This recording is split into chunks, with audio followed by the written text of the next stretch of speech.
Okay.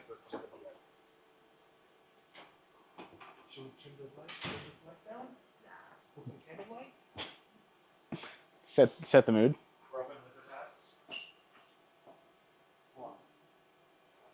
We're live? Okay.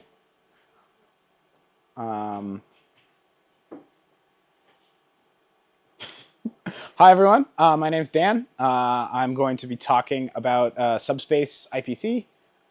It is a C++ IPC system, interprocess communication system, that is extremely performant and extremely low latency. So we'll sort of start with what IPC is and why you'd want to use it, and why you want to use Subspace in particular, and we'll sort of move forward into more IPC details from there.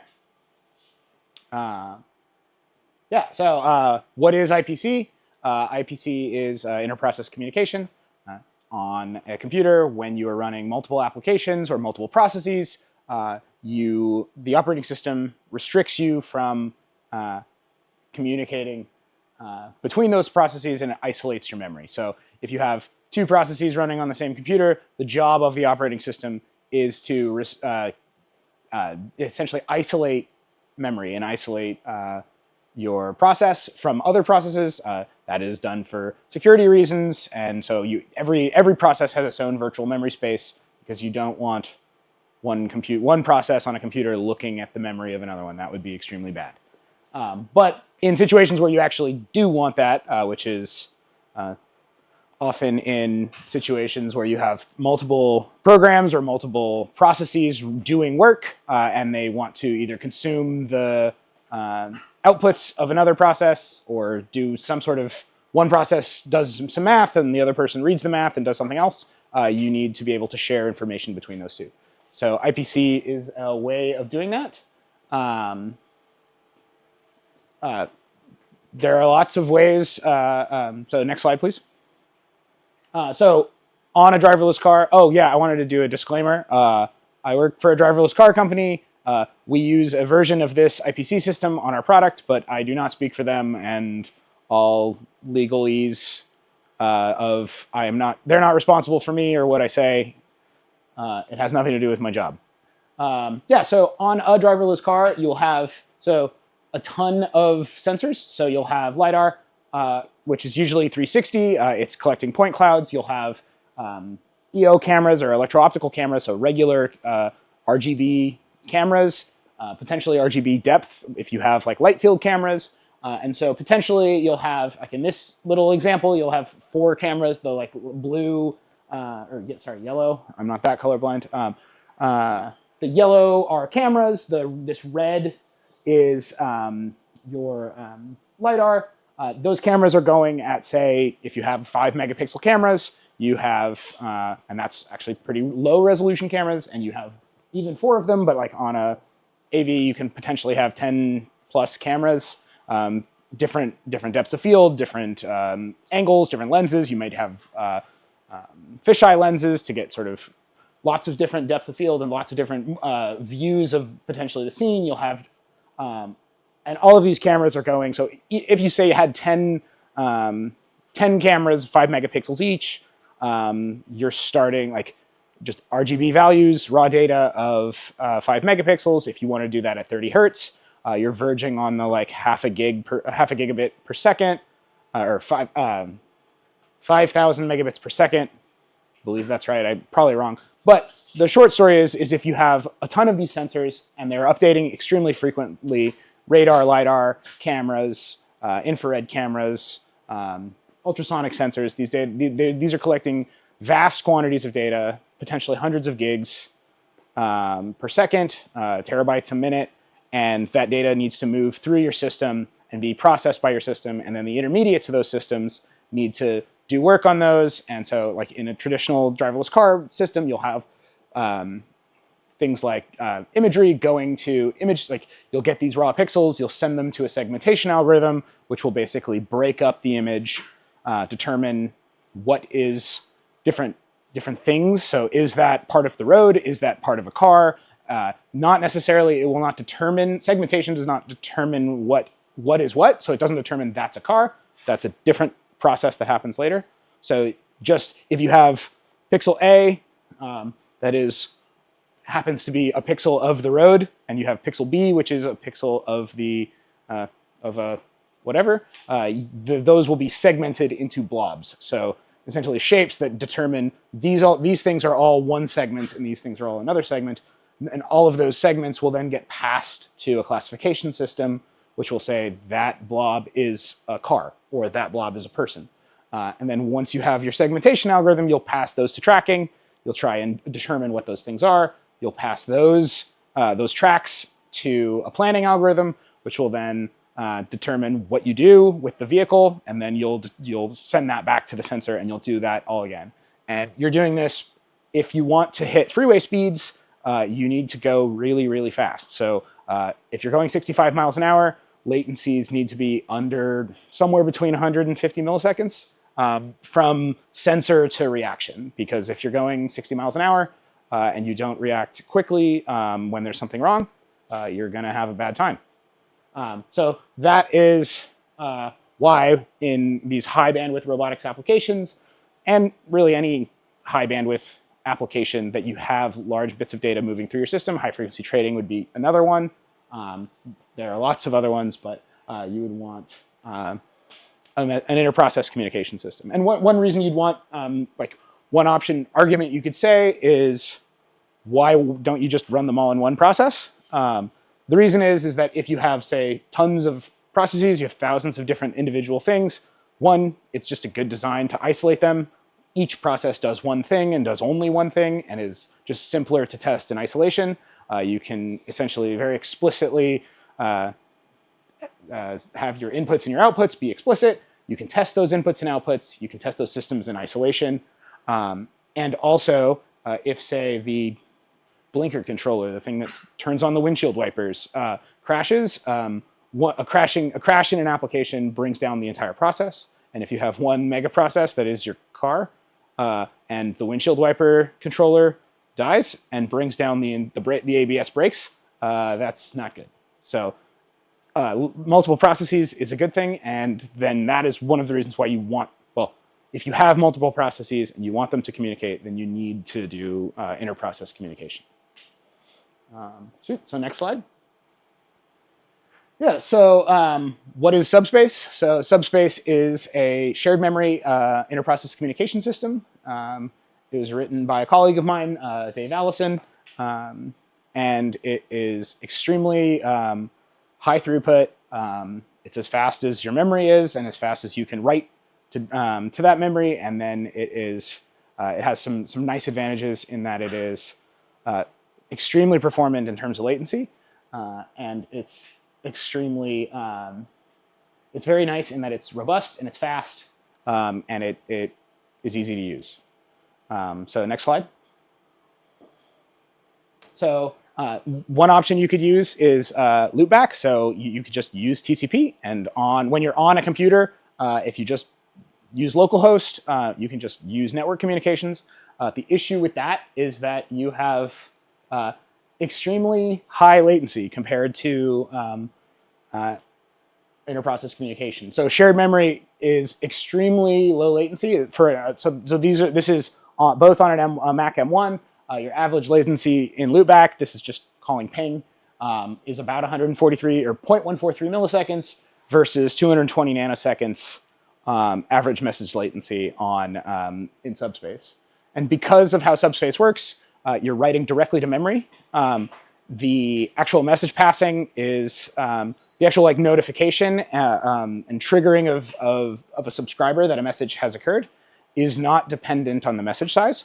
And you're not moving data into kernel space, which you are in a network system. So in the network, all of your data, everything you send over loopback has to go into kernel space, which means that your latencies are dependent on your message size, or can be dependent on your message size. So most of the time, you can run a system. So like our car, as of while it was running previously, was running with TCP. most of that communication was occurring over loopback, and that is fine 99% of the time. But the issue is your P99 latencies, that 1% of times when your latency is randomly or for whatever reason much greater, and those are dangerous, and those can cause serious performance problems on the road. So driverless cars cannot handle just even one time of a message taking 1,000 times longer than it should. So next slide. So this is the architecture of Subspace. So we'll go into more details of what the individual blobs do. But on every machine you'll run a single Subspace server. That server will then every process will construct a client, and in that client you will communicate with the server over Unix domain sockets.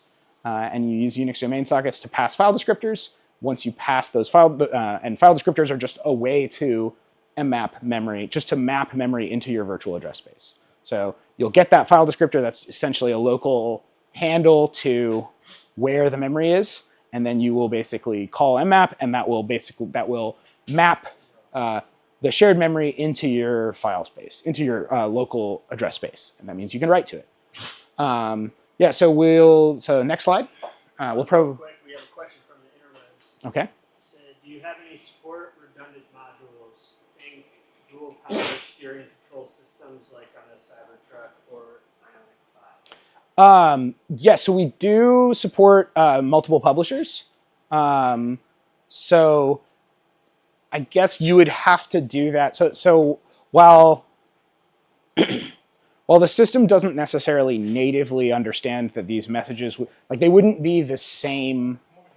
It wouldn't be the same message. They would, every publisher would send a different message, but that. Oh, do I need to repeat the question? Sorry. Sorry, I can repeat the question. Sorry, I forgot to repeat the question. Apologies. Yeah. So the question was, do you support multiple messages, redundant messages? So we do support multiple publishers, and that would allow you to have to basically build that on top, and so you'd have to support. You'd essentially have to publish messages, and then internally to your message indicate that you are publishing the same message twice and do the verification. But we don't natively support redundant messages from multiple publishers, in the actual IPC system itself.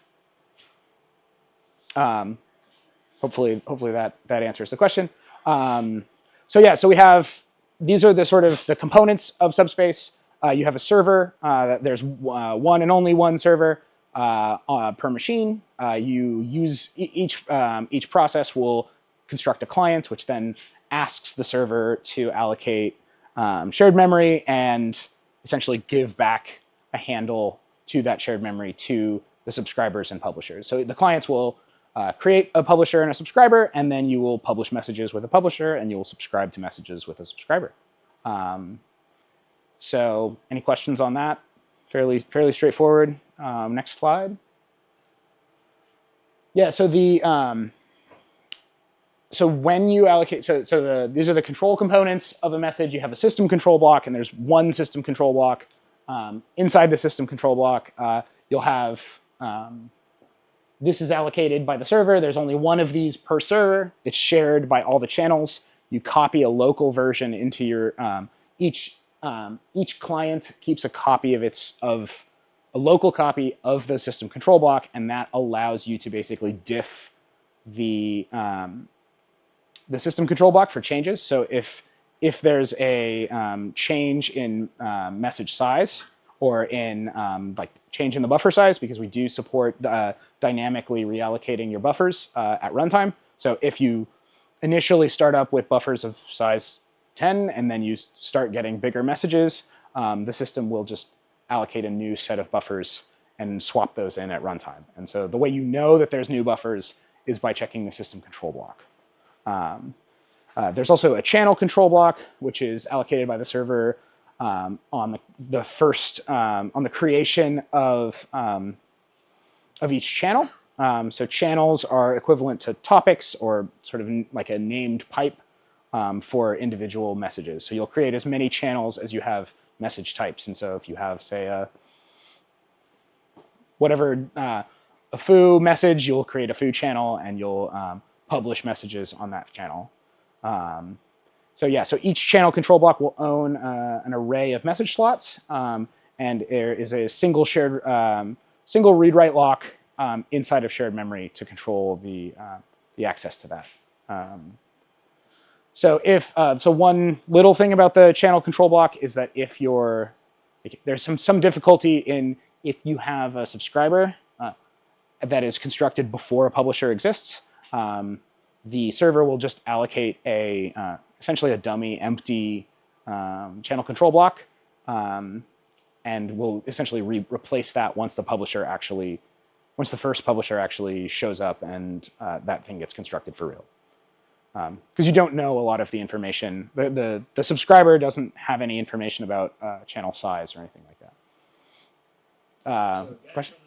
From the interwebs, does Subspace require all your devices to have direct access to the same memory block? Is there, we'll take a little question. Yeah, so the question was, does Subspace require you to have access to the shared memory block? If you go back to the system diagram slide, there is intercompute bridging. So there's intercompute bridging over TCP, and there's also a message and channel discovery protocol that works over UDP. So no, it does not require them all to be on the same system. It will bridge from shared memory to TCP back into shared memory to cross inter-machine gaps, if that makes sense. And then the second part of the question was, is there a physical layer you can pass messages over to allow two different devices to communicate at a distance? Yes. The question was, is there a physical device layer that allows you to pass messages from two devices at a distance? So yes, yeah, as long as those are connected with TCP, then you're able to send messages over TCP from two different machines. That is the part of the system that I own on the car at work. So yeah, that is probably the one and only thing I am an actual expert on in terms of the system. So I am giving this talk because I'm trying to learn more about our IPC system and our stack. So yeah, so that network bridge is a TCP link that bridges the two different shared memory systems. So back to where we were. Cool, next slide. Yeah, so these are the components of Subspace. So there's message slots, which contain an ID, a reference count, a sequence number, which is like an ordinal, essentially like a packet ID, or like how many packets you've seen, a size, and then a buffer index. And that buffer index is both an index to the different buffers that you have. So you can have multiple buffers, like in the situation where you've had a resize, and you've essentially had to allocate a new buffer, a new set of buffers, and then also the individual index of your message, as well as ownership information. And that ownership information is different from your ref count, just because we want to be able to map which subscribers have seen and haven't seen a message if there's a disconnect. So if one of your subscribers dies and you just have a reference count, aka how many people have seen this message, you won't be able to know, was this client, the client that died and got restarted, was this client the one who saw the message or not?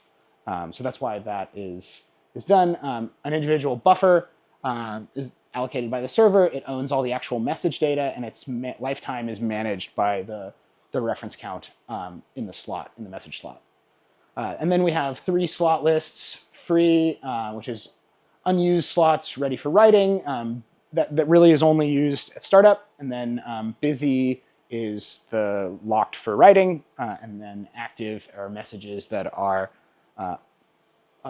contain a message and are being read by at least, or potentially being read by n number of subscribers. So next slide. Yeah, so this is a example of the first part is at startup. So you have a bunch of slots in the free list. Your publisher will, this is an example with one publisher, and you'll essentially be, when you're publishing, you'll always grab a slot, essentially no matter what. For non-reliable publishers, there's also a slightly different behavior for reliable publishers, but we're just going to talk about the non-reliable publishers right now. Really, the main difference is that a reliable publisher isn't guaranteed to get a slot, whereas an unreliable publisher is guaranteed to get a slot. So it'll always grab a slot versus it'll essentially send back a null or a status failed to get a slot. You just have, and you can wait till a slot is available on a reliable publisher. So yeah, so in an unreliable publisher, you'll grab a slot, and then you'll basically once you're done and you have published that slot, it'll go to the active list until all of the slots are off of the free list, and then it'll just grab the next available slot from the active list for the next message to publish. And so we'll go into a little bit later what the actual behavior is in terms of how it's determined what's the next available publisher, and we can talk about that when we see it. Yeah. So in addition to, so how the busy list, which slot goes into the busy list, which slot gets locked for publishing is determined based on who has references to which messages. So if you look here, in this case, you have subscriber 0, which is actively reading slot 0. You have subscriber 1, which is actively reading slot 2, and it's just slower, and so it's taking a longer time. They're both doing some math, and one of them is doing a lot more math, and it's going very slow. So in that case, in this case, the publisher is done with slot 5 and is ready to publish that message and needs a new slot. So it will grab the first available slot, which is, in this case, slot 1, and move that to the busy list. As you can see, in this case, the message that lives inside of slot 1 will not have been read. It will not have been read by. May have gotten the order of those. It hasn't been read by sub 0. Yeah, sorry. I think that's a bug. Yeah, so it will not have been read by sub 0 because sub 0 is still on message. Is still reading slot 0, so it will have not ever seen that message, and it will get notifies that it dropped a message. So if that makes sense, apologies for the numbering mistake on there. But yeah, any questions on that and how? I think this is probably the most complex bit of how the message system decides where it's going to publish and what pool it's going to publish into. Yeah. So next slide. Yeah, so we're going to look at some examples. So we have an example publisher, an example subscriber, and there's sort of a placeholder for a Rust implementation that I've been working on in my spare time. All right, so we do have a question. What are the runtime consequences of running out of empty slots? Just silent dropping in the message. So it's not necessarily silent, so you will be notified. So in the subscriber, there's a so it depends on what kind of publisher you create. So if you make a reliable publisher, you can instead have essentially a behavior where you're not guaranteed to get a slot. So in that case, you would get a null back, and you just would need to either continue to query for an available slot, or you can wait on an event FD and say, just notify me wake me up when I have an available slot. So if that's the kind of behavior that you're interested in, then you should use that. Otherwise, it will basically trigger that you have a dropped message. And so there's a register like a handle, a callback for dropped messages, and that will be triggered otherwise. Cool. So we can look at a very slimmed down version of the publisher, and this has been heavily edited to basically take away all the error handling. Like all of these functions return statuses, and so those error values aren't being checked, but this is essentially equivalent if you strip out all the error handling code. And this, you're constructing a client, you're checking to make sure that it's valid. You're passing options such as what kind of client you want, and then you're also passing what the channel name is, how many slots you want initially, and what the size of those slots are initially. And those can grow at runtime. So if your system is seeing messages that are larger than a single slot, it'll allocate a new buffer, a new set of buffers and a new set of slots that correspond to those buffers.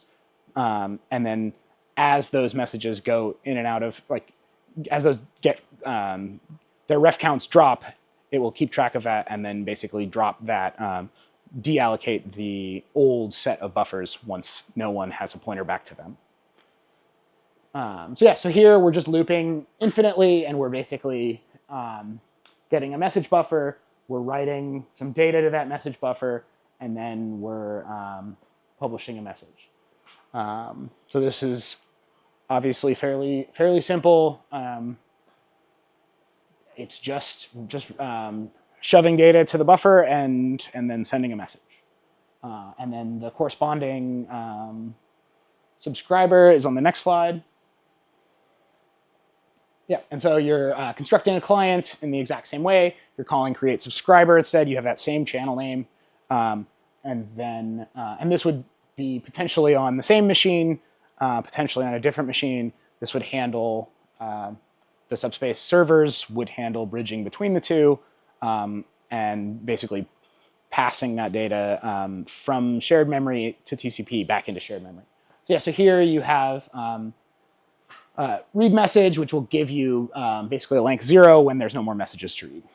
So yes, one of the nice things about Subspace is that you're not calling into the operating system every time you send a message, which is like a performance sort of, I guess, hack or improvement optimization. So you're essentially not necessarily guaranteed to, you're not necessarily going to wake up per message, but you will wake up and receive a block of messages.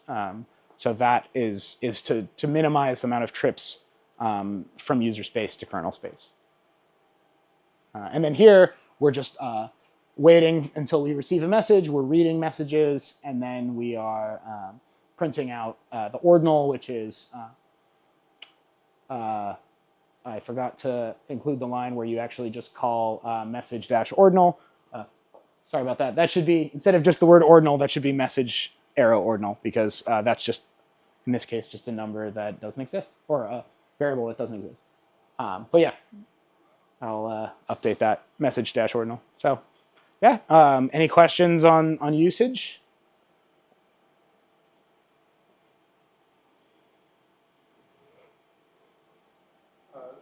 So does the server receive a confirmation that a message has been read, or is it just assuming? So the question was, does the server receive a confirmation that the message was read?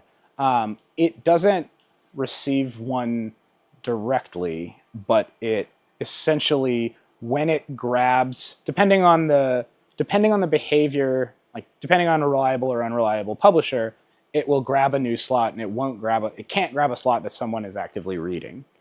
So if a subscriber has a reference to that slot, it won't overwrite that data.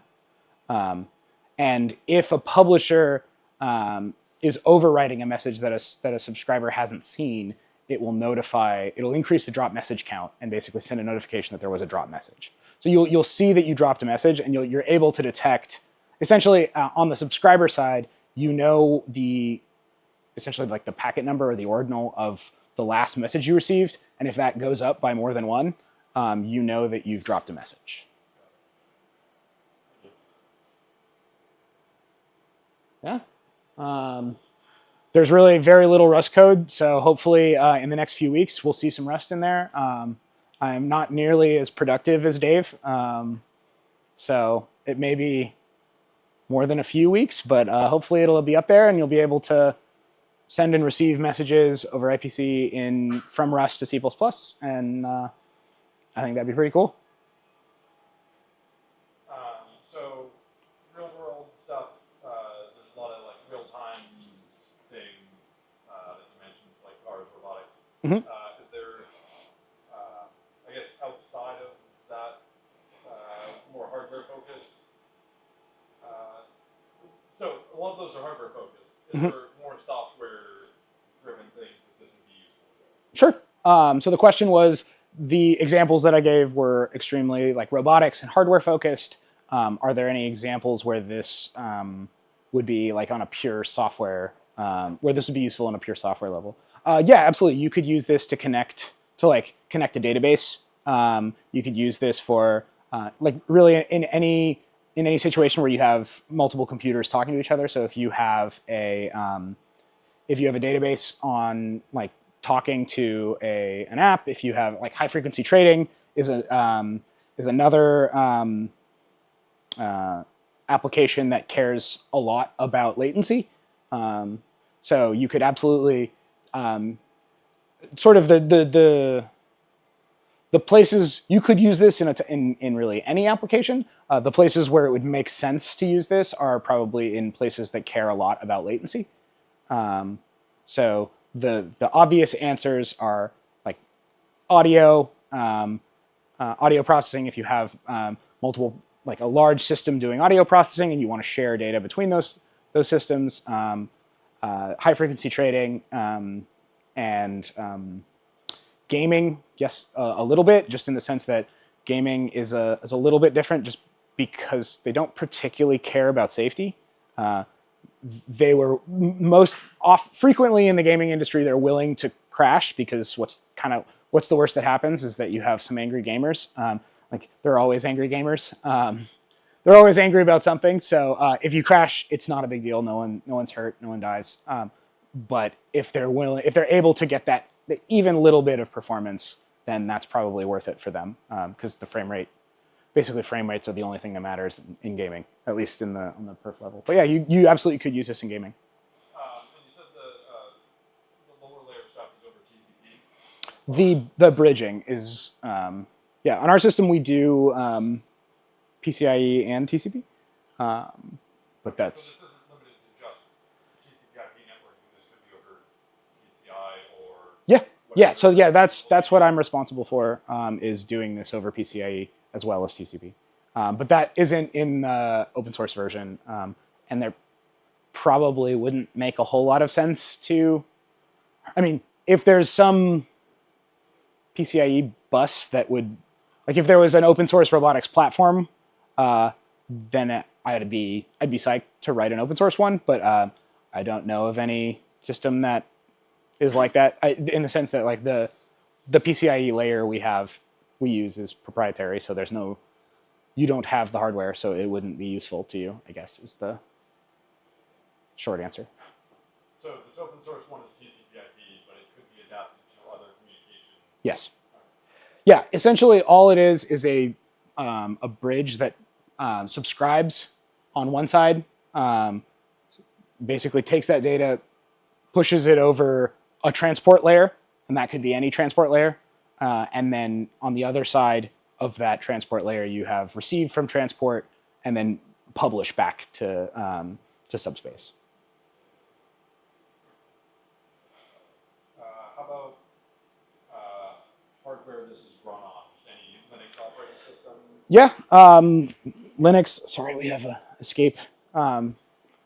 What hardware would this be run on? Linux, Mac. I don't know if this has been built for Windows, but probably has. Certainly, actually, so as long as it may be POSIX only, because it is using Unix domain sockets. So you would need Unix domain sockets to do file descriptors and mmap, and this would probably work on Windows Subsystem for Linux, but I certainly haven't tried it. I don't know if anyone has. And it is open source, so you absolutely could try it and let me know.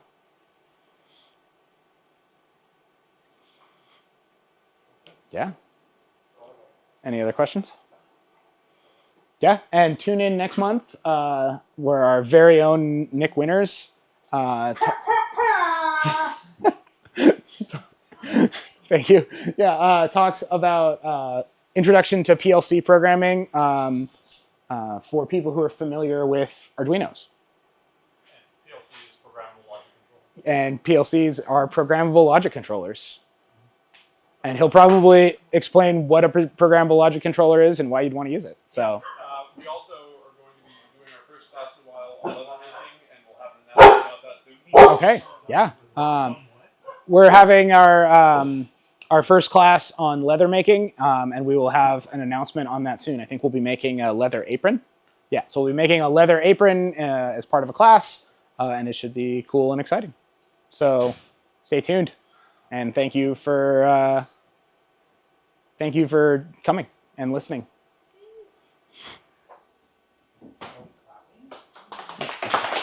Wow. Wow.